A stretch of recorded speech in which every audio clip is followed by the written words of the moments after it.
Hi, welcome back to my channel do to nature food and more. ಇವತ್ತು ನಿಮಗೆ ಬ್ರೆಡ್ನಿಂದೊಂದು ತಿಂಡಿ ಮಾಡೋದು ತೋರಿಸ್ತಾ ಇದ್ದೀನಿ. ಇದು ಸ್ವೀಟು ಮಾಡ್ತೀನಿ, ಒಂದು ಖಾರನೂ ಮಾಡ್ತೀನಿ. ಇದಕ್ಕೇನು ಬೇಕಾಗಿದೆ ಅಂದರೆ ಬ್ರೆಡ್ ಪೀಸಸ್ಸು ಎರಡು ಬಾಳೆಹಣ್ಣು, ಮತ್ತೊಂದೆರಡು ಬ್ರೆಡ್ ಪೀಸಸ್ಸು, ಸ್ವಲ್ಪ ಚಟ್ನಿ ಪುಡಿ. ಇದೇನು ಮಾಡೋದು ಅಂದರೆ ಇದು ಸ್ವೀಟ್ ಟೋಸ್ಟು, ಇದು ಖಾರ ಟೋಸ್ಟಿನಲ್ಲಿ ಮಾಡ್ತಾಯಿಲ್ಲ ನಾನು, ಇದನ್ನು ಪ್ಯಾನ್ನಲ್ಲಿ ಮಾಡ್ತಾಯಿದ್ದೀನಿ.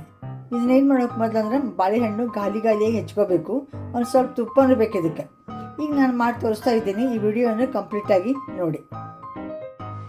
ನಾನು ಬಾಳೆಹಣ್ಣನ್ನು ಗಾಲಿಯಾಗಿ ಹೆಚ್ಕೊಂಡಿದ್ದೀನಿ. ಆಮೇಲೆ ಒಂದು ಸ್ವಲ್ಪನೂ ತುಪ್ಪನೂ ತೊಗೊಂಡಿದ್ದೀನಿ. ಇದರಲ್ಲಿ ಈ ತುಪ್ಪ ಹಚ್ಬಿಟ್ಟು ಏನು ಮಾಡಬೇಕು, ಎರಡೂ ಸೈಡ್ ಇದಕ್ಕೆ ಸ್ವಲ್ಪ ತುಪ್ಪ ಹಚ್ಬಿಟ್ಟು ನಡುವೆ ಇಲ್ಲಿ ಇವು ಗಾಲಿಗಳನ್ನು ಬಾಳೆಹಣ್ಣಿಂದ ಇಟ್ಟು ಒಂದರ ಮೇಲೆ ಒಂದು ಇಟ್ಟು ಆಮೇಲೆ ಅದನ್ನು ಪ್ಯಾನ್ನಲ್ಲಿ ಬೇಯಿಸ್ತಾ ಇದ್ದೀನಿ. ಹೀಗಿಟ್ಬಿಟ್ಟು ಇದ್ರ ಮೇಲೆ ತುಪ್ಪ ಮಾತ್ರ ಎಲ್ಲ ಎರಡೂ ಕಡೆ ಹಚ್ಚಿದ್ದೀನಿ. ಇದನ್ನು ಚೆನ್ನಾಗಿ ಒತ್ತಿಬಿಡಬೇಕು. ಒತ್ತಿಬಿಟ್ಟು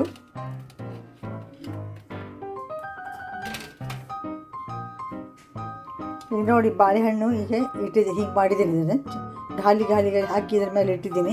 ಇದ್ರ ಮೇಲೆ ಒಂದು ಬ್ರೆಡ್ ಇಡಬೇಕು. ಬ್ರೆಡ್ ಈ ಥರ ಇಟ್ಕೊಂಡು ಎರಡೂ ಕಡೆ ಏನು ಮಾಡಬೇಕು, ಇದನ್ನು ಬೇಯಿಸ್ಕೋಬೇಕು. ಇದು ಒಂದು ಬೆಂದಿಂದ ಇನ್ನೊಂದು ರೆಡಿ ಮಾಡಿ ಇಟ್ಟಿದ್ದೀನಿ. ಅದು ಚಟ್ನಿ ಪುಡಿದು, ಅದನ್ನು ಕೂಡ ಇದೇ ರೀತಿ ಮಾಡಿ ನಿಮ್ಗೆ ಅದನ್ನು ತೆಗೆದು ತ್ರಿಕೋನಾಕಾರ ಕಟ್ ಮಾಡಿ ಒಳಗಡೆ ಹೆಂಗೆ ಕಾಣಿಸ್ತಾ ಅನ್ನೋದು ತೋರಿಸ್ತಾ ಇದ್ದೀನಿ.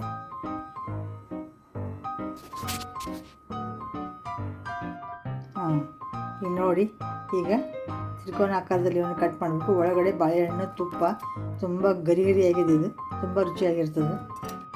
ಆಗಿಲ್ಲ ಈಗ ತೋರಿಸು. ಈಗ ನೋಡಿ, ಇನ್ನೊಂದು ಚಟ್ನಿ ಪುಡಿ ಖಾರದ್ದು ಮಾಡ್ತಾಯಿದ್ದೀನಿ.